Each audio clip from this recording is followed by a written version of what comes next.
Vamos a informar, como todos los martes, sobre la situación de salud, en especial lo relacionado con la pandemia, el plan de vacunación nacional, cómo vamos, y posteriormente tratamos otros asuntos. Abrimos la sesión de preguntas y de respuestas. Entonces vamos a dar la palabra al doctor Jorge Alcocer.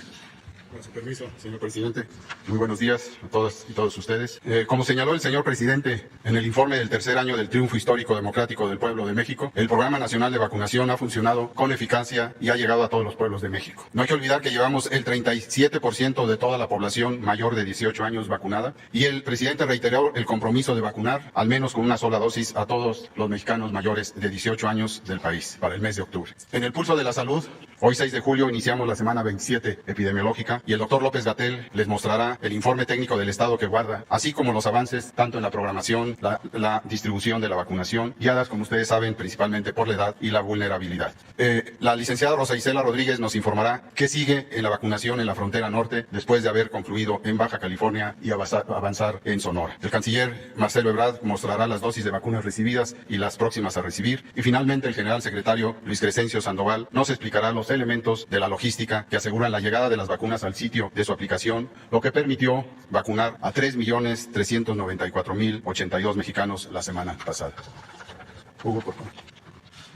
Con su permiso, presidente. Secretarios, muy buenos días. Tengan ustedes, muy buenos días, tengan todas y todos. Vamos a comentar algunos de los elementos técnicos de lo que ya relata el secretario Alcocer. Si me pasan la primera imagen, que es nuestra curva epidémica general de casos estimados. Esta ya, a lo largo de la epidemia, nos ha permitido identificar en forma panorámica cómo está comportándose la epidemia. Como pueden ver ustedes, tenemos este repunte de 22% en los casos estimados. Esta es la comparación entre la semana 25 con la semana 24 del año, cuando estamos viviendo en la semana 27. Hemos explicado desde hace muchos meses por qué la información se corta 2 semanas atrás en México y en el mundo, en todos los sistemas de vigilancia epidemiológica. Este repunte, aquí quiero hacer notar, la otra curva, es la curva clara, son los casos estimados, la curva de color oscuro son las personas recuperadas, que son un porcentaje que está generalmente alrededor de 85-87%. La gran mayoría de las personas que padecen COVID, que quedan registradas o son estimadas, se recuperan en buenas condiciones, sin necesidad de haber sido hospitalizadas o haber tenido un tratamiento avanzado. Y también una proporción importante de las personas hospitalizadas se recupera. Destaco esta curva, esta comparación de curvas, porque enseguida vamos a mostrar otra que es relevante. Pero vamos a ver la hospitalización.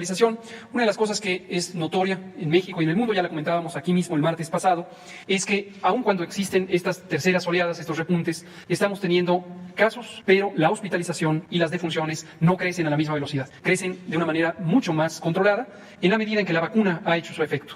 Los países que hemos tenido proporciones importantes de personas vacunadas, logramos reducir la mortalidad y los casos graves, precisamente porque las vacunas disponibles tienen ese como su efecto principal, el reducir la probabilidad de que una persona, aun cuando pudiera ser infectada por el virus SARS-CoV-2, la probabilidad de que presente enfermedad y enfermedad grave. Y esto es muy notorio en los datos epidemiológicos. Aquí pueden ver cómo la hospitalización no ha crecido, se ve en el extremo derecho de la gráfica, donde no se levanta la curva, porque la hospitalización crece más lentamente. Y se ha mantenido alrededor de 15, 16, 19%, en este caso tenemos ahorita 20% de ocupación promedio nacional de las camas generales y 16% de las camas con ventilador, de las unidades que están destinadas a personas críticamente enfermas. Ahora bien, la siguiente, que es la que queremos detallar, detallar es esta. Aparentemente se ve parecida a la primera, pero ojo, no vayan a confundirla. La primera eran los casos estimados y las personas que se recuperan. Esta es otra gráfica diferente, aunque parece semejante. En la línea clara es lo mismo, los casos estimados, es exactamente la misma información de la primera imagen que mostré, pero la curva oscura son las defunciones. Ahora, ojo, las defunciones tienen una escala en el lado derecho de la gráfica que es 10 veces menor a lo que está del lado izquierdo de la gráfica, que son los casos. No confundir, la magnitud es 10 veces menor las defunciones. Y lo que quiero enfatizar es lo que está en el extremo derecho de la gráfica nuevamente, donde se ve la curva clara aumentando 22% en la comparación de la semana 25 con la 24. Sin embargo, las defunciones no están aumentando a esa velocidad. Entonces, este es el mensaje principal. Tenemos una situación en donde hay un repunte, que es el tercer repunte que se presenta a lo largo del periodo de la epidemia, dos durante 2020, el primero durante 2021, después de medio año en donde se redujo la epidemia, pero afortunadamente, y con una razón conocida, que es principalmente la vacunación, no aumentan ni las defunciones ni las hospitalizaciones en esa velocidad. No mostraremos hoy, pero lo presentamos en los informes técnicos que son públicos. En las entidades federativas tenemos algunas que hemos estado mencionando que tienen repuntes muy importantes y algunas tienen un incremento ya consecuente de la mortalidad, pero en una proporción notoriamente menor de lo que aumentan los casos. La siguiente, por favor. Vamos a ver ahora vacunación. Tuvimos una muy buena semana, la previa de llegada de vacunas. Tuvimos 6 millones, un poco más de 6 millones de vacunas que llegaron y cuando llegan se distribuyen y se empiezan a poner. Este arranque de la semana con 421.785 dosis de vacuna. Ayer lunes hasta el corte de las 21 horas. Seguramente hoy tendremos una aplicación mucho mayor, igual que el miércoles, que generalmente son los días de mayor actividad. Después se va terminando la meta de vacunación en las unidades designadas y empieza a decrecer a lo largo de la semana. La siguiente nos muestra la cantidad de dosis acumuladas que se han aplicado ya, 47.739.783. Y noten ustedes cómo se ha mantenido muy constante la progresión de la vacunación. Lo que se ve por esta línea inclinada está, que se mantiene constante, con pequeñas fluctuaciones a lo largo de la semana, pero en general semana a semana se pone este promedio de aproximadamente 700.000 vacunas por día. La siguiente, por favor. 33 millones de personas ya han sido vacunadas, 33.002.466, y la proporción de esquemas completos con esquemas nuevos se mantiene también alrededor de 60 para los esquemas completos, 40% para los esquemas nuevos. ¿Qué significa esto? Que estamos cuidando que todos los esquemas vayan avanzando con protección completa. En todo momento es importante avanzar en el territorio, avanzar en la cantidad de personas vacunadas, pero hemos en todo momento cuidado que nadie se quede sin su esquema completo. Y por eso se mantiene esta proporción muy constante de esquemas completos, esquemas de reciente inicio. La siguiente nos muestra lo que ya decía el secretario Alcocer, 37% de la población adulta está vacunada y continuamos en todo el territorio nacional protegiendo a la población. La siguiente nos muestra la cantidad de vacunas que se han recibido desde que llegaron el 23 de diciembre del año pasado. Son 60.638.895 de 6 clases de vacunas. La más reciente incorporada fue Johnson & Johnson, cuando recibimos el donativo por parte del gobierno de Estados Unidos y que ya fue utilizada en su totalidad, como nos comentará la secretaria Rosa Isela Rodríguez. Finalmente, vemos el calendario semanal y anunciamos que esta y las próximas 2 semanas no tendremos una buena dotación de la vacuna Pfizer. ¿Cuál es la razón? Nos lo dijeron con antelación. Están entrando en otro proceso de reconversión de su planta, así como se hizo hace muchos meses en la planta de Bélgica, ahora se está haciendo para las plantas de Estados Unidos, en particular la principal de la que nos surten, y esto es importante para que ellos expandan su capacidad. Se calcula que podría llegar a 4 veces más su capacidad de producción. Esto es de acuerdo a algunos arreglos industriales y necesita desde luego parar la planta temporalmente. Entonces, en 3 semanas, esta y las 2 siguientes, tendremos una dotación muy limitada de vacunas, en este caso 830 solamente mañana, de la vacuna Pfizer. Sin embargo, la vacuna Sinovac llegará también mañana y llega con 1 millón de dosis, que son el volumen de embarques que normalmente tenemos de la vacuna Sinovac, igual que tuvimos la semana pasada. Un total de 1.232.830. Lo último, 2 anuncios. El primero, abrimos ya el registro para todas las personas adultas. A partir de hoy, si usted tiene 18 años de edad o más, regístrese si no lo ha hecho para que pueda ser vacunada o vacunado. El registro es muy sencillo, es el mismo portal, mivacuna.salud.gov.mx. Se requieren datos muy simples, la mayoría los tienen a la mano y el registro se hace en menos de 3 minutos. Ahí está, y se obtiene una papeleta que es la que se necesita para llegar al sitio de vacunación ya preregistrados. El segundo anuncio es, ya está disponible el certificado de vacunación COVID y este empezó a operar desde ayer, lo liberamos para que se hicieran los distintos pruebas por parte de la población, pero ya, si usted quiere tener un comprobante oficial de que ha sido vacunada y con qué vacuna y en qué fechas, aquí está. Es una página diferente, pero muy simple de recordar, cbcovid, todo junto, .salud.gov.mx, y ahí se pone la CURP, se registra y los datos que ya están disponibles en el registro de vacunación son retraídos al punto de generar el certificado. Ya puede hacer. Muchas gracias, presidente. ¿Puede ser que se Marcelo primero para el tiempo de allá del norte? Sí. ¿Vale? Aquí sigue, por favor. Buenos días. Sí, tienes razón. Bueno, con su permiso, señor presidente, buenos días. Bueno, ¿dónde estamos en el abastecimiento de vacunas? Que es la tarea que nos ha encomendado el señor presidente. Estamos aquí y la siguiente meta es llegar a 70 millones, como lo acaba de decir el doctor López-Gatell, ya rebasamos 60 millones, pues ahora seguimos a 70, vamos a alcanzarlo pronto, a mediados de julio, porque pues es el ritmo que está marcado, y finalmente de ahí pasaremos a rebasar las 80 millones a finales de este mes, primeros días del mes de agosto. La siguiente, por favor. El presidente de la República, desde que empezó la pandemia, se hicieron dos cosas, varias. Una, hablar con muchas instancias en el exterior, suscribir tempranamente la opción multilateral que es COVAX, promover la resolución de la ONU que dio lugar a ello y también aumentar las capacidades nacionales. Entonces, hemos tenido envíos desde 7 países hasta el día de hoy y cada vez más lo que vamos a tener es que el abasto en México va a ser fruto de acuerdos para envasar nacionalmente, a ser llenado y envasado final en México, aunque la sustancia activa proviene de otros países. Lo último que tenemos que informar ahí es el trabajo de Birmex, que ya inició el envasado, su primera prueba de la vacuna Sputnik de origen ruso. En esta gráfica, aquí se iniciaron las entregas de Dronex, Querétaro, y aquí se iniciaron las entregas de Leomont o Coyoacán, Estado de México. Es la misma gráfica que les acabo de presentar. La siguiente, por favor. Todo esto pues es un circuito internacional complejo, pero en fin, lo que me interesa comentarles es que en México ya se habrán envasado en julio, para fines de julio, 9 millones de AstraZeneca. Estas dos las traemos del exterior, 2 millones de Pfizer, 11 millones de Sinovac, y este millón de CanSino también se envasa aquí en México. La siguiente, por favor. Informar de lo que nos encargó el presidente, la reunión del grupo de los 20 en Italia, que la posición mexicana fue acelerar la cooperación internacional y ayudar a los países más vulnerables. De ahí se derivan 2 acuerdos específicos con Italia. Vamos a hacer todo lo posible por traer la fase 3 de Reitera, que es la vacuna italiana, que ya está bastante avanzada. Y en México, hoy, si no hay algún cambio, se va a evaluar el proyecto fase 3 de Sanofi, que es francesa, con lo cual tendríamos más opciones de las que ya acabo de aclarar en este momento. La siguiente, por favor.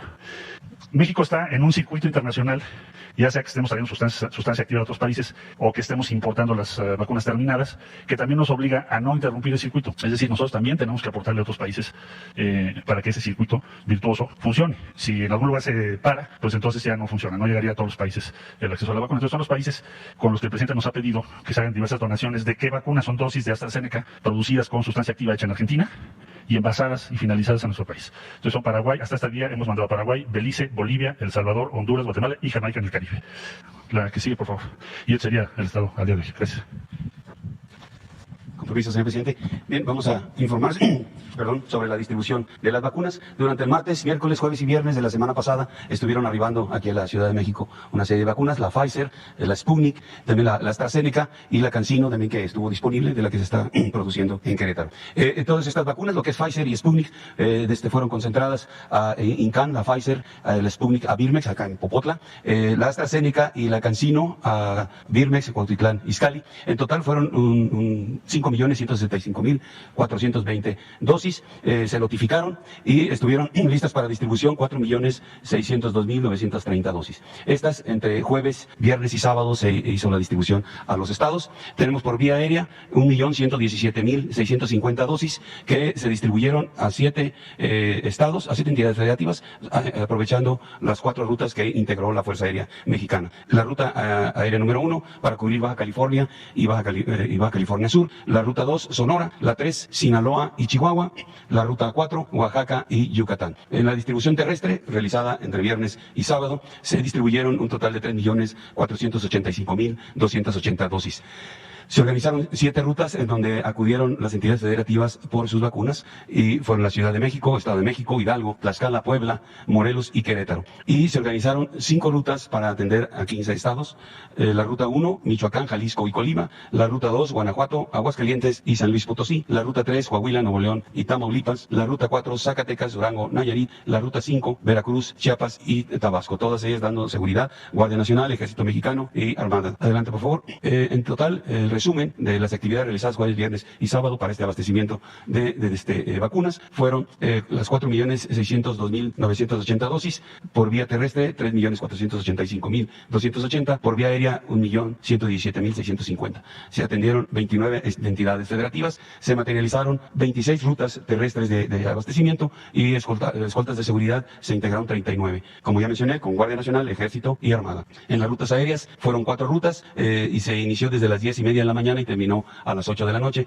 Fueron 8 operaciones aéreas con 17 horas de vuelo y en total se emplearon 1.186 hombres para esta actividad, 117 vehículos y 4 aeronaves. Es todo, señor presidente. Gracias, muy buenos días a todas y a todos. Buenos días a los que nos ven por redes sociales. Con su permiso, señor presidente, vamos a presentar la vacunación en los municipios fronterizos que se tienen en este Plan Nacional de Vacunación, la población de 18 a 39 años.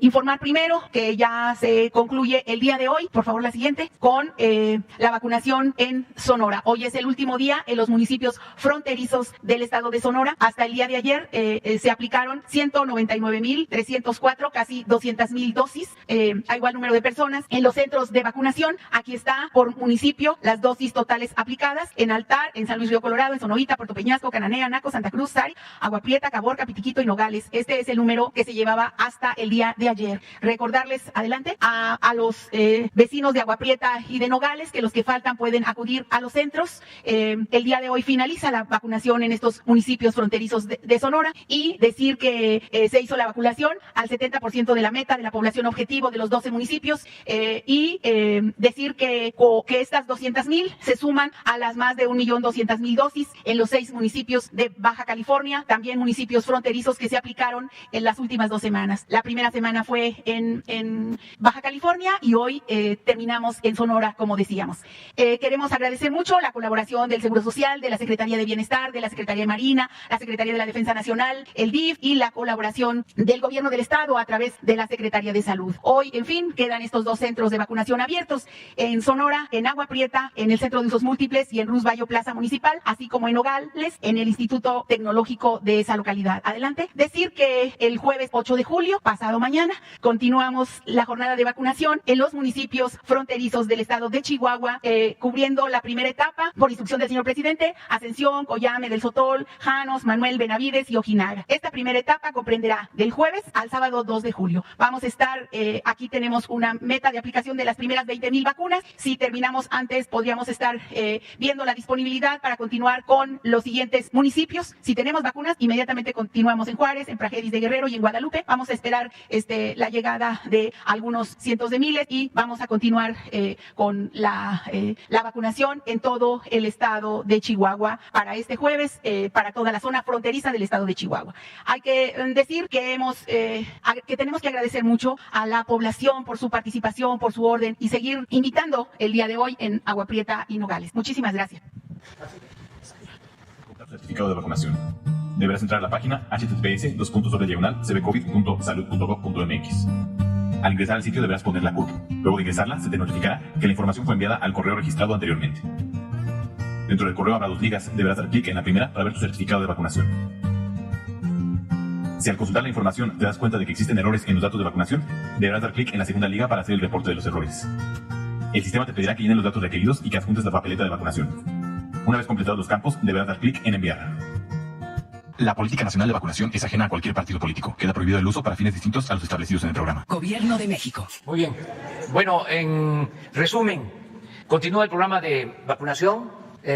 Seguimos teniendo abasto suficiente de vacunas. Ha sido oportuno el vacunar a la población, porque como se está demostrando, ahora que hay un pequeño repunte en contagios, aun cuando la población joven está siendo contagiada, nada que signifique gravedad, pero sí hay un pequeño repunte, no hay la hospitalización que se podría esperar, y lo más importante de todo, que no hay fallecidos. Ha bajado considerablemente el número de fallecidos. Aquí hemos estado hablando desde hace meses que la estrategia de vacunación iba orientada a vacunar primero a los adultos mayores, a la población más vulnerable, porque de esa forma íbamos a garantizar que se redujera la mortalidad por COVID hasta un 80%. Esto se está logrando, afortunadamente. Y es, como lo decía el doctor Hugo López-Gatell, un fenómeno mundial. Gracias a la vacunación hay menos fallecidos en el mundo, y esto se está registrando en nuestro país. Por eso yo formalmente voy a enviar a quienes deciden sobre los premios, quienes deciden para nombrar, elegir a los premios Nobel, que se considere entregar un premio en esta materia a quienes contribuyeron para la creación de esta vacuna, porque esto significa salvar muchas vidas. Estaba yo leyendo un reporte del responsable de vacunación y de enfrentar la pandemia en Estados Unidos, donde decía que los fallecidos ahora, en un porcentaje considerable, no estaban vacunados, que a más vacunación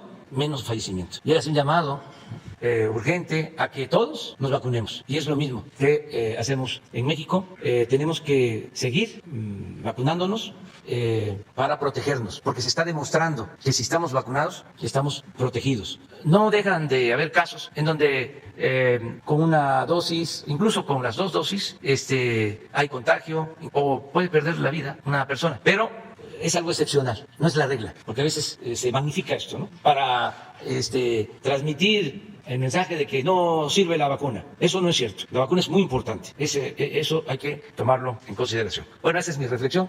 Y vamos. La compañera, el compañero. 3, allá, 4, 5. Hasta ahí llegamos. Acuérdense nada más porque si no... Gracias, presidente. Elisa Álvarez, de ZMG Noticias y Seguro Político. Saber sobre esta vacunación de 18, ¿qué pasa con las personas que cumplen al final del año, por ejemplo, los 18 años? ¿Van a poderse registrar? ¿Cómo se le va a hacer? Los jóvenes que apenas solicitaron su credencial del INE, que a veces les tarda, también se van a poder registrar. Si va a haber algunas otras indicaciones en específico con los jóvenes, porque comúnmente, pues a veces salen de fiesta, a veces consumen quizá bebidas alcohólicas, quizá puede tener la vacuna alguna repercusión. Saber este certificado, en dónde se los pueden pedir, en cuánto tiempo lo van a entregar, esos detalles, por favor. Pues es Hugo, básicamente. Presidente. Muchas gracias, Luis. Vamos primero por los jóvenes. Las personas jóvenes de 18 años cumplidos y más se pueden registrar. Una de las inquietudes que pudiera generar es por qué nos piden que nos registremos si, por ejemplo, esta semana están diciendo que van a llegar menos vacunas. Tener claro lo que hemos explicado, y con mucho gusto lo volvemos a explicar, de que el registro no es un programa de citas. No es que hoy se registran y en la próxima semana les va a llegar la cita a vacunarse. Este registro es para planear la vacunación. Municipio por municipio, poblado por poblado. Hay 2.470 municipios en el país y nos es de mucha ayuda tener con antelación la información. Entonces, quien se registra ya empezamos a procesar la información y planeamos la llegada de las vacunas. El momento específico en que se le llame a cada persona para ser vacunada dependerá de la operación de la unidad local de vacunación, como ha venido ocurriendo desde que empezó el programa. Las personas que no han cumplido 18 años no se pueden registrar por la sencilla razón de que las vacunas no están autorizadas para su uso en menores de 18 años, excepto la de Pfizer, que desde el inicio quedó registrada en 16 y más. Pero no es conveniente que se registren. Cuando cumplan 18 ya les tocará registrarse. Las actividades de las personas jóvenes no deben interferir con la vacunación. El tema del alcohol, que ha sido muy sonado. En general, el consumo excesivo de alcohol causa daños a la salud pública y a la salud individual. Eso es muy conocido, pero no hay una prohibición para tener actividades convencionales, consumo moderado de alcohol, por ejemplo. Entonces no debería ser un problema. Importante mensaje que damos desde ahorita y lo estaremos repitiendo como mensajes de promoción de la salud. Lo que haya dicho el presidente, vacunarse reduce muy significativamente el riesgo de tener enfermedad, sobre todo enfermedad grave y muerte. Muy significativamente estamos hablando de que prácticamente todas estas vacunas reducen más del 92% el riesgo de enfermedad grave y reducen 100% el riesgo de muerte, o casi 100%, 99.99%. Entonces es muy importante vacunarse. Sin embargo, no debe las personas confiarse a que como ya estoy vacunado, ya no importa todo lo demás. Es muy importante como población seguir manteniendo una movilidad lo más limitada que sea posible, lavarse las manos continuamente, proteger el estornudo, usar el cubrebocas en espacios públicos cerrados, etc. Entonces eso también. Finalmente, respecto al certificado. Decidimos emitir un certificado oficial porque este es un comprobante general que puede ser útil para múltiples propósitos. Hay un segmento ciertamente muy pequeño de la población, muy pequeño, que tiene la necesidad o la oportunidad de viajar a otros países. En algunos países, en particular en la región europea, ya están poniéndose restricciones de viaje y las personas que no tengan la demostración de haber sido vacunadas no son recibidas, no pueden viajar. Esto hemos expresado desde el punto de vista de la salud pública, no tiene que ver con la parte diplomática que obviamente está a cargo del canciller, pero desde el punto de vista de salud pública nos parece inconveniente. No consideramos que ayude a un mejor control de la epidemia en el mundo. Hay muy pocos países en el mundo que tienen una vacunación cuantiosa. Somos los primeros 10, 11 países, estamos bien identificados, pero hay otros que no han tenido acceso a la vacuna. Entonces, consideramos que ayuda poco desde el punto de vista de salud pública tener estas restricciones. Y en cambio, sí puede entorpecer con el comercio y la movilidad de las personas. Me remito a aseverar esto porque además es el espíritu del Reglamento Sanitario Internacional al que México está adherido, igual que los países miembros de la Organización Mundial de la Salud. Pero, dado que esa es una realidad que no depende de nosotros, sino que establecen otros gobiernos, consideramos que para las personas mexicanas era conveniente que tuvieran un instrumento que les facilite esos viajes en caso de que tengan que hacerlos. Entonces, una cualidad de nuestro certificado, primero es que es oficial, segundo es que tiene un código QR que permite la verificación en tiempo real por parte de cualquier autoridad migratoria o de cualquier otra naturaleza. Entonces, en el código QR, con cualquier lector de QR, el oficial de migración, vamos a pensar de algún país, puede exponer el certificado y con el código QR se retoma el registro de la base de datos del Gobierno de México y produce 3 datos aleatorios que se están rotando del propio certificado que ayudan a la validación del certificado. Es decir, el oficial de migración puede ver en tiempo real que el certificado es auténtico porque la señal de Internet de la base de datos del Gobierno de México demuestra que se trata de ese certificado. Si lo vuelve a exponer, hay otros datos del mismo certificado y siempre hay consistencia con lo que está impreso. Entonces, eso consideramos que va a facilitar las cosas. Ahora, último elemento que queremos dejar muy claro, no es adecuado, de hecho puede ser ilegal en ciertas circunstancias, que para propósitos de empleo se pida estar vacunado contra COVID-19. No sería procedente que un empleador en México pidiera el certificado y que si la persona no tiene el certificado no le quiera recibir el empleo si ya está empleado o no lo quiera emplear si la persona no está empleada. Eso no sería adecuado, sería contrapuesto a las leyes mexicanas y por lo tanto el certificado no debe usarse en México como un condicionante de empleo, igual que no debe usarse ningún otro requisito de salud en ese sentido. ¿Y las empresas que lo pidan serán sancionadas? Veremos, por eso hacemos el anuncio, lo dejamos claro, no es una disposición nueva, eso está establecido en las leyes vigentes y veremos si existiera una mala conducta, en qué estribaría. Si es un tema laboral, desde luego la secretaria Luisa María Alcalde sería la encargada de responder a ello. Por último, los residentes que no tienen CURP también se van a poder registrar. ¿Qué hacen ellos? ¿Los que no tienen CURP? Sí, desde que inició el programa existe un mecanismo de CURP temporal que permite registrarse. Esto lo produce el Registro Nacional de Población a cargo de la Secretaría de Gobernación y ya lo hemos usado en múltiples ocasiones. Nos ha permitido vacunar a las personas y que queden registradas con esa cédula única de registro poblacional de carácter temporal. Muchas gracias. Buenos días, señor presidente. Buenos días, secretaria, secretario, subsecretario. Diego Elías Cedillo, de Tabasco Hoy, Campeche Hoy, Quintana Roo y Diario Vasco en la Ciudad de México, del Grupo Cantón.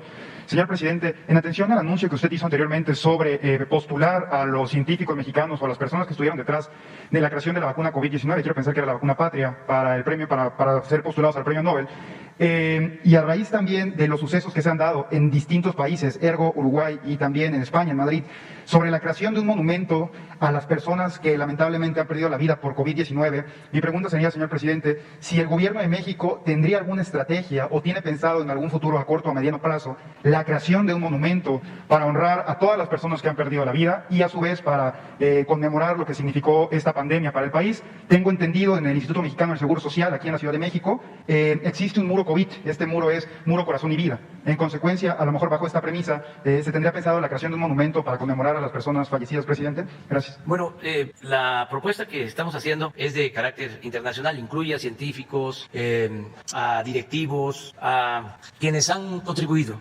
incluso financieros, a tener las vacunas, porque las empresas farmacéuticas crearon toda una estrategia y se logró tener una vacuna en un tiempo récord. Y esto se traduce, ni más ni menos, en salvar vidas.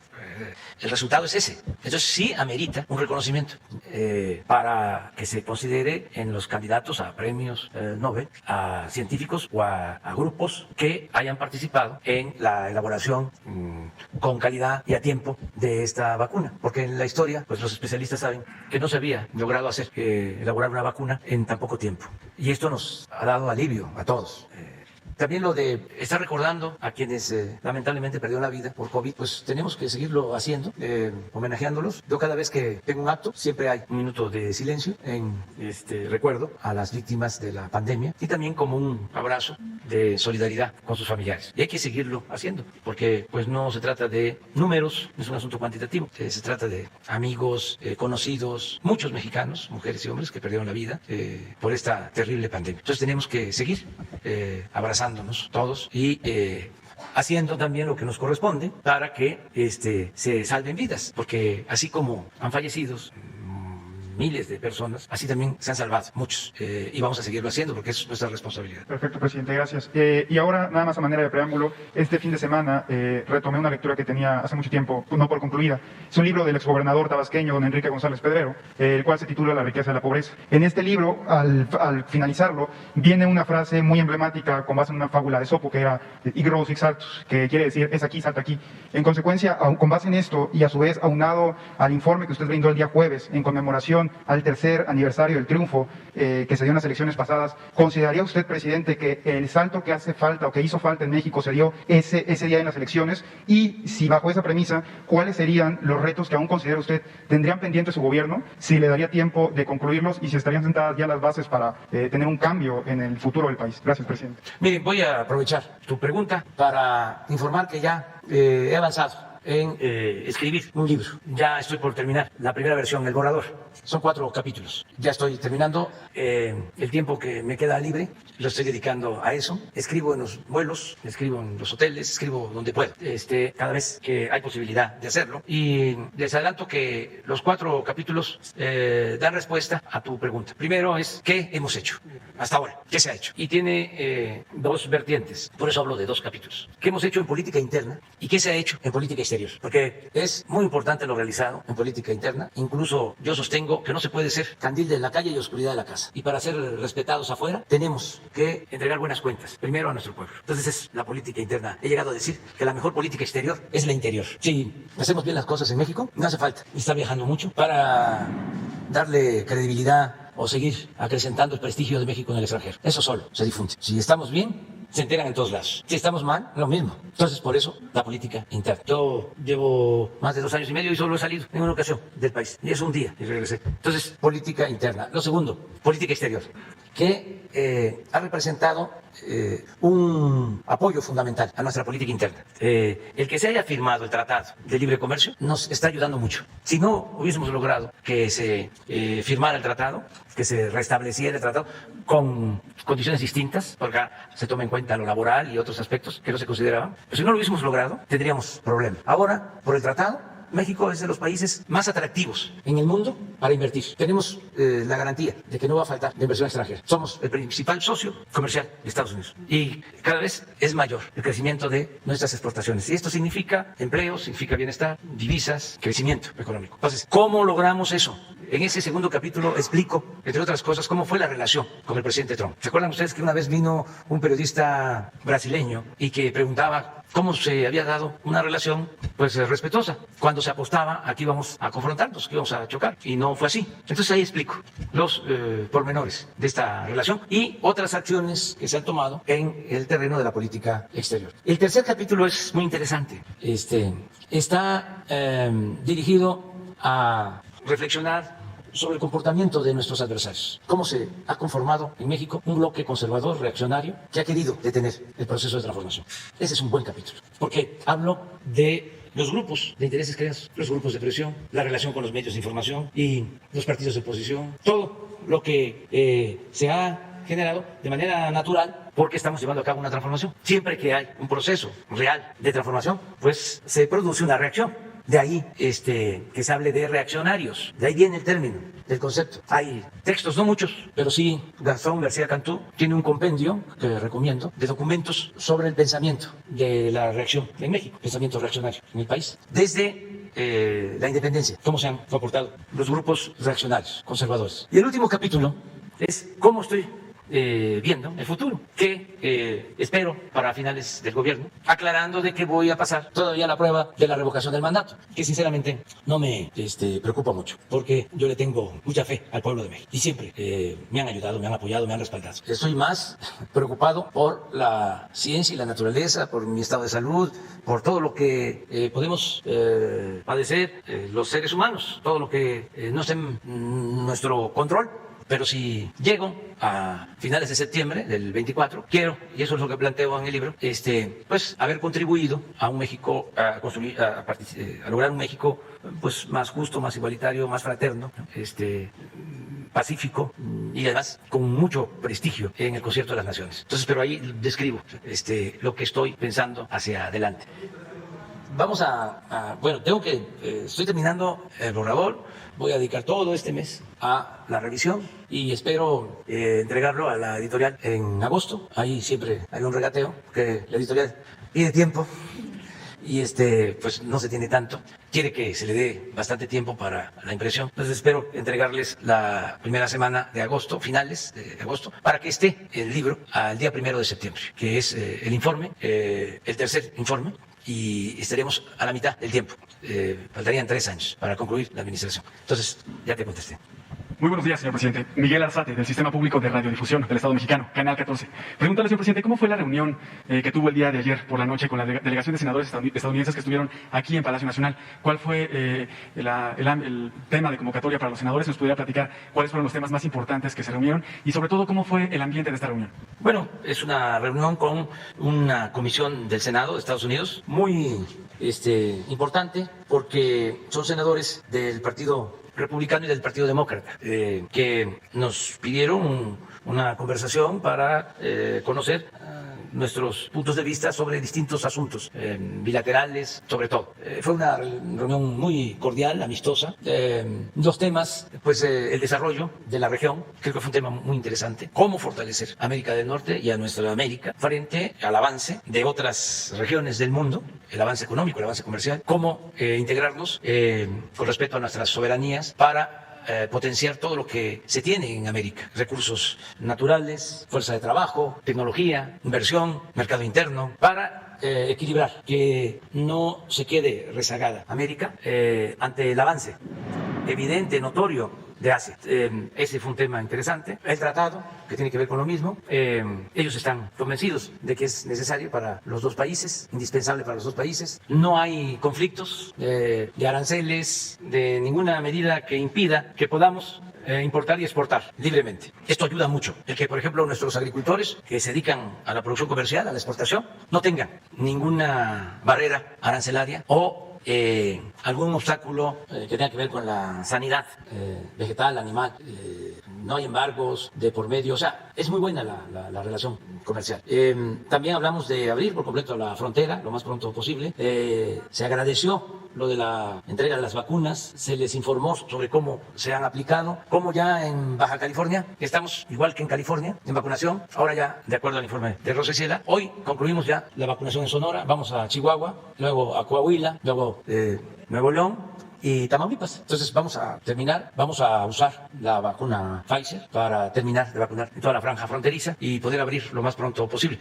Hay interés de parte de ellos en este asunto, es un interés mutuo y hubo coincidencias. Hablamos también del fenómeno migratorio, de cómo lograr conjuntamente un plan para ordenar el flujo migratorio, para que no se exponga a los migrantes, que no haya tráfico de personas, que se protejan los derechos humanos y que de manera muy realista se pueda medir cuánta fuerza de trabajo se requiere para el crecimiento de América del Norte, porque se van a necesitar trabajadores. Siempre lo he dicho, se habla más de lo que se avanza en materia tecnológica.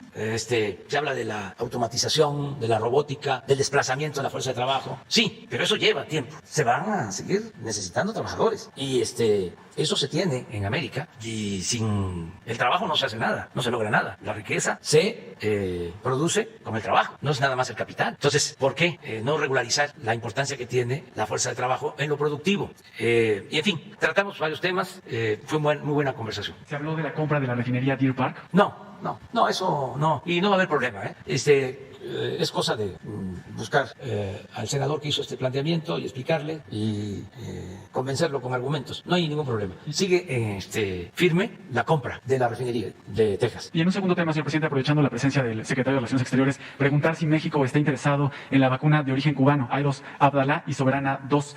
Hablaba de que se buscará participar en las fases 3 de las vacunas italiana y también francesa. Pero ¿qué hay de la vacuna cubana? Preguntarle si México estaría interesado en participar con estas vacunas y también aplicarla en nuestro país. Estamos abiertos a tener relaciones y poder intercambiar experiencias en vacunas y adquirir vacunas. Y estamos además nosotros muy agradecidos con Cuba porque en momentos difíciles, cuando teníamos más contagios, más enfermos, más fallecidos en diciembre del año pasado, enero, febrero, marzo. No teníamos médicos suficientes, teníamos hospitales terminados, como el hospital de El Iste en Tláhuac, equipado con camas, con todo lo necesario, pero no teníamos médicos. Y hablamos a Cuba y nos enviaron médicos, nos enviaron enfermeras y estuvieron aquí con nosotros apoyando. De modo que la relación con Cuba es una relación muy fraterna en todos los campos. Pero no sé si Marcelo podría decir algo sobre eso. Bueno, Rápido paso revista al tema de las fases 3, muy breve. Desde un principio México ha tenido el interés por instrucciones del presidente de la República y también del sector salud de traer a México fases 3. Se han llevado a cabo varias, claramente Johnson & Johnson, CanSino, CureVac, en fin, ha habido varias fases 3. Ahora tenemos presentación de solicitudes, como ya dije, de Sanofi, Valvax, que es una RM mensajero, que va a valorar el sector salud, si se lleva a cabo esta fase 3. Hay otra de la India. Y en el caso de América Latina hicimos una reunión de la Comunidad de Estados Latinoamericanos y Caribeños para presentar el portafolio de América Latina de las vacunas propias, después de la experiencia que hemos tenido. ¿Cuál ha sido esa experiencia? Que al día de hoy América Latina sigue siendo, como región, junto con el Caribe, de las que tienen menos vacunas si lo comparas con otras regiones del mundo, que sí producen. Dicho de otro modo, es estratégico producir tus propias vacunas. Bueno, en la reunión de la comunidad se presentaron los diversos proyectos. México presentó el suyo, Patria. Cuba nos presentó los suyos, que son 2, que ya están en fase 3. Presentó Brasil otra, Chile otra, Argentina otra. Entonces ese es el portafolio de América Latina. El compromiso es los que logren pasar fase 3 y tener las autorizaciones regulatorias, los demás países de América Latina respaldaríamos ¿cómo? Pues comprando alguna parte de nuestras vacunas que vamos a necesitar en el futuro. Es decir, estamos hablando ya claramente del año 2022. Entonces, respuesta específica, sí nos interesa y sí es muy importante que América Latina tenga en la región la posibilidad de producir su propia vacuna, porque esta no va a ser el último virus que vamos a enfrentar, va a haber otros. Y la gran lección es, tenemos que desarrollarlo nosotros. Caso contrario, nos puede costar miles de vidas, quizá millones. Entonces, sí nos interesa. Quedamos 4. A ver, no sé si... bueno, las dos.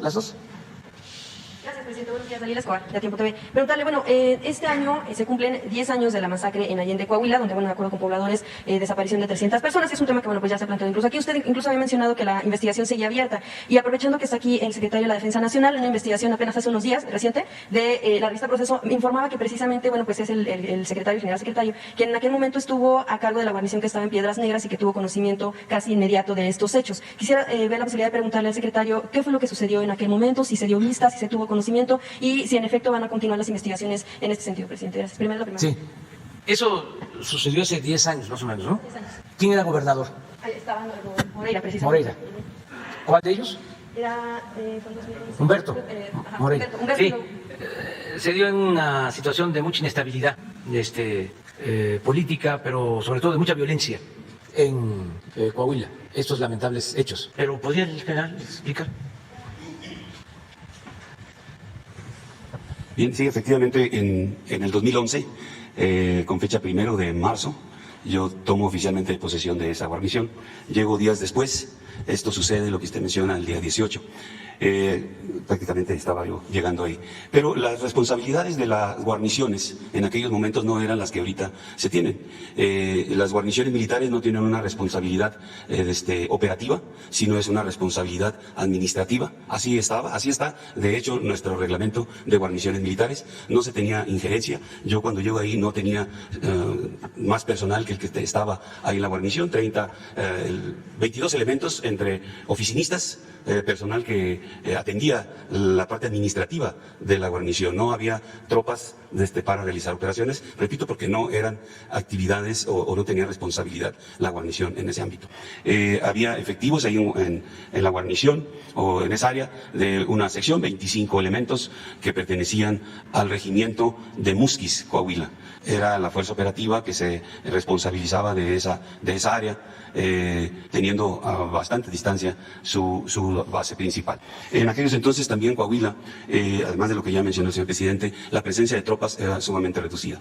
Teníamos una compañía de infantería, en Acuña, 200 hombres en Acuña, 150, 200 hombres, un regimiento de caballería en Musquis, casi en la parte central del territorio de ese estado, de ahí una unidad de infantería en Saltillo, y otra más en Torreón. Era lo único que se tenía, las unidades, alrededor de 500 hombres, es decir, contábamos con 1.500 hombres para poder cubrir todo ese gran territorio.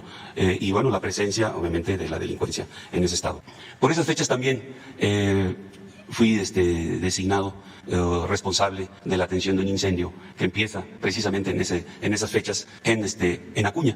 y que va a través de todo el territorio hasta Musquis. Ahí es donde logramos parar el incendio. Entonces mi ocupación principal en esos momentos era la atención del incendio, controlando, siendo responsable de lo que era la parte del ejército, de la Fuerza Aérea y todo lo de protección civil que se estaba sumando al control del incendio. Además, la responsabilidad operativa, no era mía, era del comandante de la zona, como lo es actualmente. Los comandantes de zona son responsables de las actividades operativas y administrativas que se realizan dentro de su área de responsabilidad, que normalmente ocupan un estado, o hay estados que los tenemos divididos en 2 o en 3 zonas militares. Entonces no era yo el responsable directo en ese momento de esa parte. Quiero sí citar que en la actualidad, en algunas guarniciones, como lo fue también en su momento la guarnición de Piedras Negras, se le han asignado responsabilidades operativas. De hecho, en la parte de ahí de Piedras Negras, cuando yo termino la responsabilidad de cubrir el incendio, unos meses después, debido a la situación que iba en incremento la presencia delincuencial y la actividad delincuencial, se convierte Piedras Negras junto con otros municipios de Coahuila como parte de una operación, la Operación Noreste, que era controlada y responsabilidad de la comandancia de la 4ª Región Militar con sede en Monterrey, porque en Monterrey y Tamaulipas ya se tenía esa operación y se conjugaron ahí algunos municipios. En ese momento, más o menos unos 8 meses después de que yo arribé a esa guarnición, es cuando se da el apoyo de tropas para realizar operaciones y se inician las operaciones, y ahí sí, después de 8 meses, fui responsable de la actividad operativa que ahí se realizaba o coordinando el esfuerzo de los hombres que estaban ahí asignados a Piedras Negras y la parte que le llaman 5 manantiales. También quiero hacer referencia que de Piedras Negras hacia el lugar donde fue, en Allende, pues hay una distancia considerable que debido a esa dispersión de tropas o a la gran extensión de terreno, pues los responsables en su momento, que era el regimiento de caballería que tenía esa área, pues era difícil cubrirla con sus hombres, ¿no? Una extensión sumamente amplia. Inclusive, como parte de la estrategia para atender Coahuila, fue creciendo en efectivos. En la actualidad hay una cantidad importante de efectivos que se ha llevado dentro de esta estrategia. Inclusive, ahorita en estos momentos estamos construyendo un regimiento, 560 hombres más que van a estar asignados a Ciudad Acuña. Ahí se están realizando una instalación. Entonces ya tenemos una cantidad diferente a lo que teníamos en ese momento. Hay unidades en Piedras Negras, ya no es solamente esa guarnición, hay una unidad de caballería con 560, 580 hombres, otra más que va a haber en Acuña, tenemos una más al centro del estado, en Monclova, tenemos seguimos con el batallón de Saltillo, el de Torreón, y además una brigada de policía militar que está en San Pedro de las Colonias, 3,000 hombres, y una fuerza que está integrada en La Laguna, donde es la responsable de atender toda la parte de la laguna. Entonces, en la actualidad nos permite tener un cubrimiento importante del terreno o de que tiene Coahuila, que anteriormente no se tenía. General, nada más puntualmente preguntarle si en aquel momento entonces sí tuvieron conocimiento, y aunque no fuera la facultad, pues contaban con esa información, pero no se atendió o no se pasó a la instancia correspondiente, solamente. En aquellos momentos también había una particularidad. Para poder, precisamente por lo que no se tenía la condición que hoy se tiene en la actual administración federal, que era el que no podíamos actuar en el ámbito de la seguridad pública. No se podía actuar. Para poder nosotros actuar en el ámbito de la seguridad pública, tenía que existir una petición del gobernador del estado hacia la Secretaría de Gobernación, de la Secretaría de Gobernación hacer el análisis, hacer ver o establecer cuál iba a ser la estrategia, y si se determinaba que nosotros deberíamos entrar porque no se tenían las fuerzas suficientes de seguridad pública para atender el problema, entonces entraríamos a hacerlo. Entonces tenía que, nuestra participación era generada de una petición de las autoridades civiles, cosa que no ocurrió. Eso no ocurrió nunca. Entonces no se podía participar. Hoy en la actualidad tenemos, gracias a que se hizo la modificación en la Constitución, en nuestra Constitución, pues tenemos la oportunidad de participar en el ámbito de la seguridad pública, que eso ha ayudado grandemente, porque no hay ese obstáculo tan grande que existía anteriormente para atender el ámbito de la seguridad. ¿Qué teníamos que hacer? Andar operando, andar fuera, andar buscando a los delincuentes, para que en el ámbito de la flagrancia se diera el encuentro con ellos y entonces pudiera uno actuar única y exclusivamente en flagrancia delincuencial. No había había otra manera de hacerlo. Entonces, al no haber una petición, no podíamos participar. Sí hubo una presencia posteriormente de personal del regimiento de caballería de Musquis, que fue al área a hacer, verificar qué es lo que estaba sucediendo o qué había sucedido. Gracias, general. Presidente, muchas gracias, general. Sobre este asunto, bueno, pues igual en nuestro medio ha podido constatar que aunado a esta crisis que se vivió sí hace 10 años, los pobladores ahora presentan la crisis económica que sí, derivada del tema de la pandemia, pero lo que ellos mencionan es que ahora con el asunto de estar tan cerca precisamente de municipios que están pues dentro del decreto presidencial, donde tienen algunos beneficios fiscales, pues les ha afectado, y lo que ellos externan es que se sienten pues un tanto abandonados, pues no como tal por el gobierno federal, pero sí como lo que tiene que ver con este tipo de decretos, y que por algunos kilómetros este pueblo pudiera, junto con Villa Unión y Morelos, pudieran convertirse en una especie de pueblos fantasmas. ¿Consideraría de nuevo el análisis de poder incluir estos municipios o de plano ya están fuera del decreto presidencial? Pues no lo descartamos, pero el plan tiene que ver con los municipios fronterizos, porque no solo son estos casos, hay otros en toda la frontera que están haciendo la misma solicitud. Bueno, está pidiendo lo mismo Baja California Sur, porque anteriormente se consideraba como parte de la estrategia de apoyo a la frontera, desde la época de General Cárdenas, a Baja California Sur. Pues entonces estamos viendo qué posibilidades tenemos de ayudar y estamos abiertos a eso. Va a depender mucho del balance general, porque todo lo que se obtenga de recaudación, que vamos bien, todo lo que ahorremos por la austeridad, es para el pueblo. Lo que no queremos es endeudar al país. Entonces tenemos que mantener finanzas públicas sanas. Entonces vamos viendo y priorizando. ¿Qué les digo, por ejemplo, a los pobladores de esa región y a todos los mexicanos? Que vivan en el pueblo que vivan del país, en la comunidad más apartada, en la ranchería, en el ejido, en la zona más remota, en la sierra, en el desierto, donde estén, van a estar recibiendo sus apoyos. Y cada vez van a ser más. Por ejemplo, el programa de adultos mayores. En todos los pueblos de México, de adultos mayores, se va a entregar la pensión. Y cada vez va a recibirse una cantidad mayor. Mi compromiso es que a enero del 24 van a estar recibiendo el doble de lo que están recibiendo ahora. Pero así también las niñas, los niños con discapacidad y todos los discapacitados, porque estamos buscando un acuerdo con los gobiernos de los estados. Ahora que vinieron los nuevos gobernadores electos, ellos quieren que se establezcan convenios con la federación para que ellos pongan un 50%, nosotros 50% restante, y no solo se dé la pensión para discapacidad a menores de 18 años o hasta 18 años, sino de 18 a 64, que ya a partir de los 65 ya es la pensión de adulto mayor. Bueno, entonces, como hay discapacitados de 18 a 64 años que no están recibiendo pensión, ellos estarían en condiciones de aportar el 50% y nosotros el restante 50% para tener a todos los adultos mayores con pensión y a todos los discapacitados. Estamos hablando de 6 millones de discapacitados. Sí, porque lo que se tiene ahora es 1 millón de niñas y niños, esos pobres, esos todos, y también discapacitados que reciben la pensión de adultos mayores. El censo del 20 habla de 6 millones. Ya comenzó, incluso ya se está entregando a mayores de 65. Vamos poco a poco. Consideramos que para febrero, marzo del año próximo ya están todos integrados, mayores de 65, o sea, para la pensión adultos mayores. Entonces, decirles de que aunque estén muy lejos y piensen que están olvidados, no están olvidados, porque nosotros estamos trabajando para que toda la población sea atendida. Y vamos a ir avanzando. Gracias, presidente. Un segundo tema ya para finalizar. El asunto de Aguililla, Michoacán.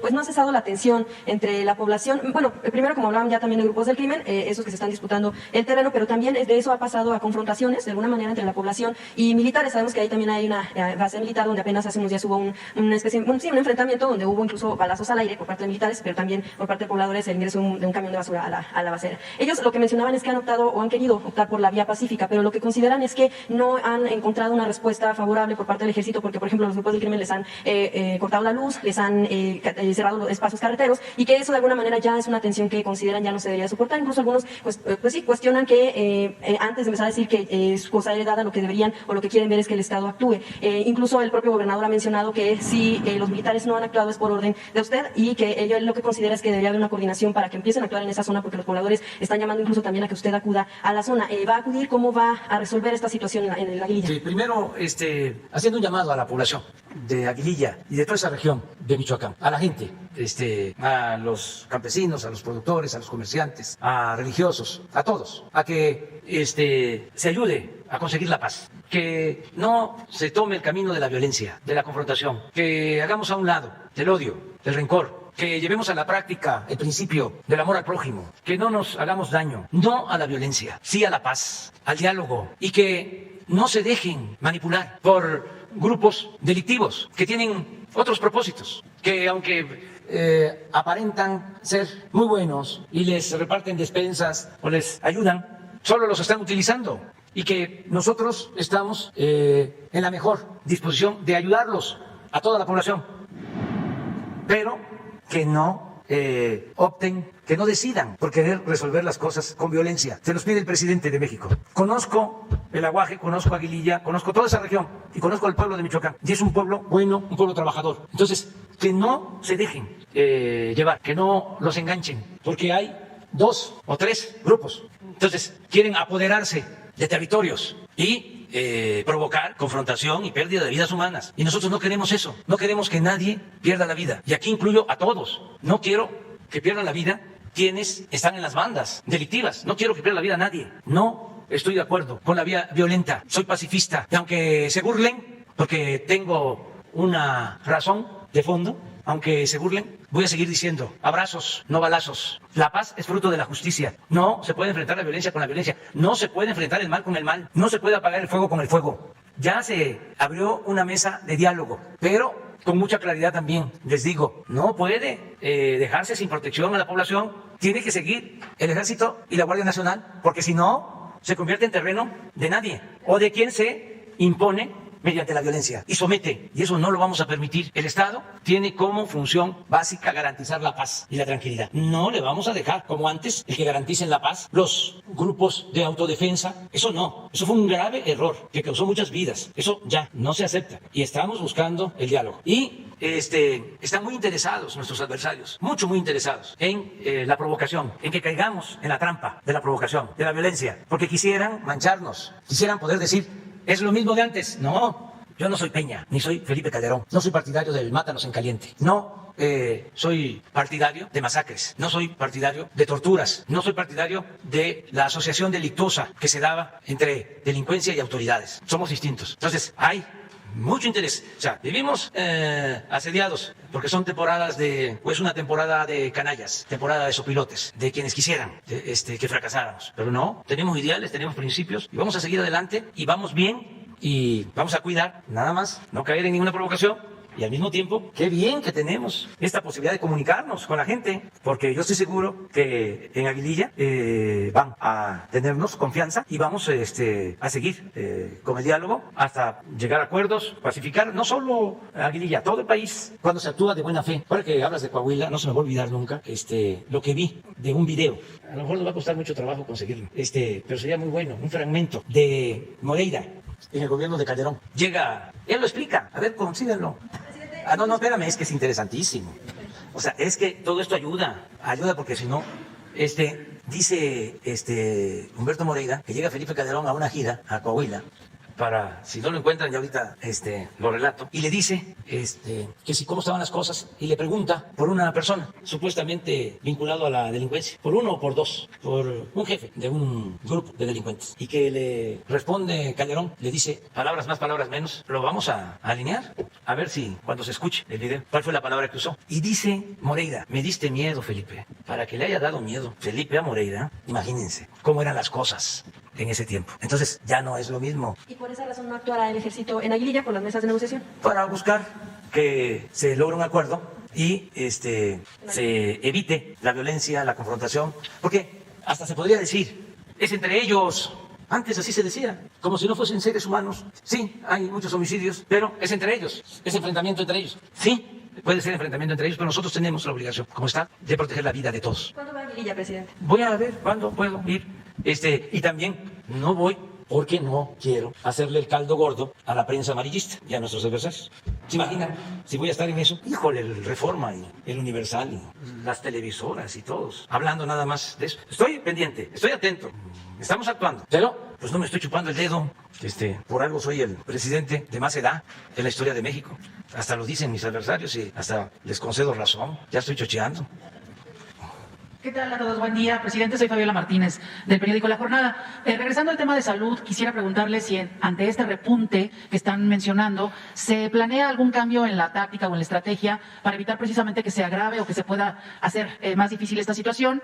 Posiblemente, quizá pedir algún tipo de prueba a los turistas, dado que los focos de mayor repunte son en zonas turísticas, quizá solo alguna prueba rápida o algo así. En fin, si ante este panorama pudiera haber algún cambio de tendencia, algún cambio de táctica o estrategia. No, la estrategia básica es la vacunación, acelerar la vacunación, cumplir con el compromiso de que en octubre tengamos vacunados a todos los mayores de 18 años, aún con una dosis, porque está demostrado que la vacuna protege. En el caso de Quintana Roo, estamos dando prioridad a la gente de Quintana Roo para que tengan lo más pronto posible el acceso a la vacuna.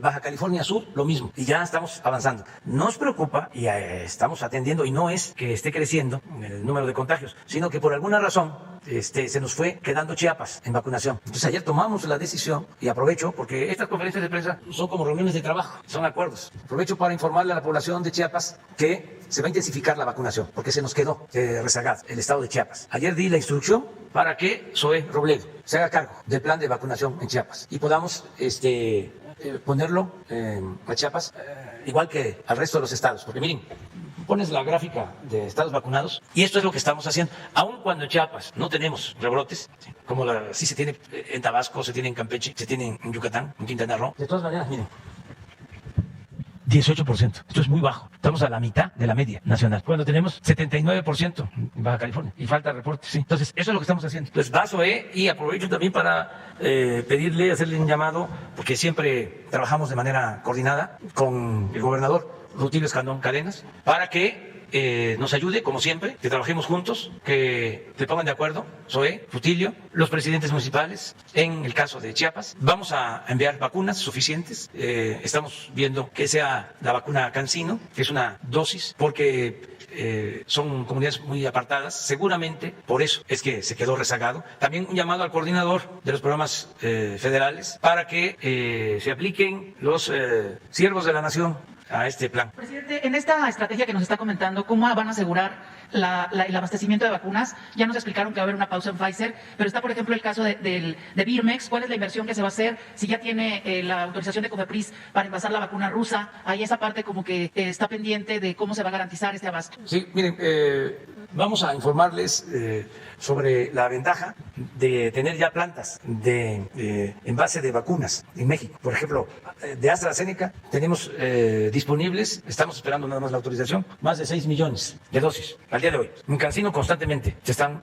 produciendo vacunas en México. No es solo las que van a llegar, no es Pfizer, pues solo, que dicho sea de paso, Pfizer se ha portado muy bien, mucho muy bien. Pero ya estamos produciendo vacunas en México, envasando vacunas en el país. Entonces tenemos garantizado el abasto, entonces no vamos a tener problema. ¿Y de Birmex ya está arreglado el presupuesto? Todavía Birmex nos ayuda mucho en todo lo que tiene que ver con la conservación de la vacuna, la distribución de la vacuna, los trámites que se requieren, porque no solo nos ayuda a Relaciones Exteriores, nos ayuda a Salud, Birmex, todo, es un equipo completo.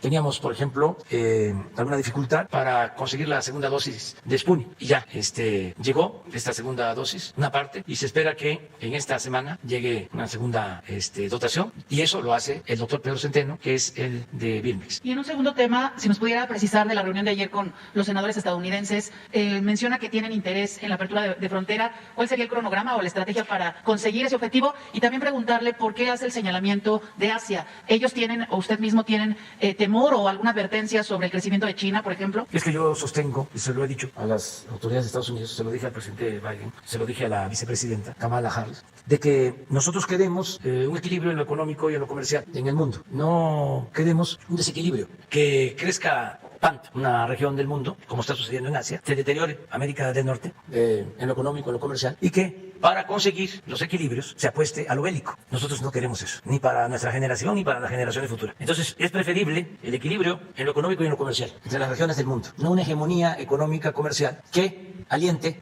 una hegemonía bélica. No queremos la confrontación. Entonces es una visión que tenemos. De ahí la importancia de ayudarnos mutuamente en América para que no sea desplazado nuestro continente en las relaciones económicas y comerciales. Y la frontera, tomando en cuenta que las entidades fronterizas van a hacer vacuna de 2 dosis, Quizás si es Pfizer, pues sí se puede ajustar a los 21 días la segunda dosis, pero estamos ahorita iniciando julio. ¿Para cuándo, según esta plática con los senadores, cuándo podría ser la apertura? Yo creo que Marcelo podría ser más preciso en esto, ¿no? En contestar sobre la apertura. Con mucho gusto.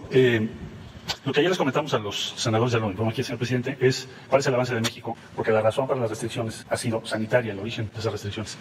Entonces nosotros estamos trabajando con DHS y ayer le pedimos su apoyo a los senadores. Teníamos un senador muy importante, por ejemplo, de Nuevo México, que es el senador Luján, respecto a que si no van a levantar las restricciones en toda la frontera, porque consideren que por razones sanitarias no se pueden hacer al mismo tiempo, que sí nos ayuden para que se revise qué se entiende por actividad no esencial y qué se entiende por actividad esencial. Entonces, en eso estamos ahorita. Se forma un grupo de trabajo y esperamos que los senadores apoyen esta iniciativa de México, porque el impacto, como el presidente ayer se los hizo notar, ha sido muy grande y ya no habría una razón. Es decir, por ejemplo, Tijuana y San Diego tienen el mismo nivel de vacunación al día de hoy. ¿Cuál sería la razón entonces de mantener o prolongar innecesariamente esa restricción a las actividades? Entonces, estamos en eso y esperamos. Otra cosa que hemos propuesto es que no tiene que ser toda la frontera, puede hacerse por ciudad, dependiendo del avance que se tenga en cada ciudad. Entonces, estamos esperando la respuesta, espero que sea muy pronto. Presidente, si nos hace favor de actualizar las negociaciones, el análisis técnico sobre la rehabilitación de la línea 12. Sabemos que sigue habiendo trabajos con especialistas ya sobre documentos específicos de ingeniería. ¿Cuál sería también esta parte de resolución técnica y sobre todo también qué le han comentado de cómo se va a avanzar? Pues sobre todo porque la gente quiere saber sobre los responsables, sobre las sanciones. Usted nos ha dicho que la Fiscalía está ahí al pendiente del tema, pero ¿usted qué le han informado también de esta parte, no solo la técnica, sino también de los responsables? Gracias. Bueno, la parte judicial, pues está a cargo de la Fiscalía y ellos con toda libertad tienen que darle curso a la investigación. Yo estoy más directamente participando en el restablecimiento de la línea. Ya hice aquí el compromiso de que en un año va a estar funcionando de nuevo la línea del metro de Tláhuac. Y se está haciendo ya el proyecto de rehabilitación. Ya hay un equipo que nombró la jefa de gobierno de especialistas. Ayer tenían una reunión para ver las propuestas de cómo fortalecer, para dar seguridad a toda la línea y empezar a trabajar lo más pronto posible. Entonces va avanzando, decirle a la gente que vamos a cumplir para que se tenga de nuevo esta línea, que es muy importante porque permite el traslado de miles de trabajadores. Independientemente de cualquier otra situación, que además hay que atenderla, la responsabilidad, pues también tenemos que resolver el problema del transporte masivo, público. A nuestros adversarios, pues a lo mejor lo que les importa es el escándalo, ¿no?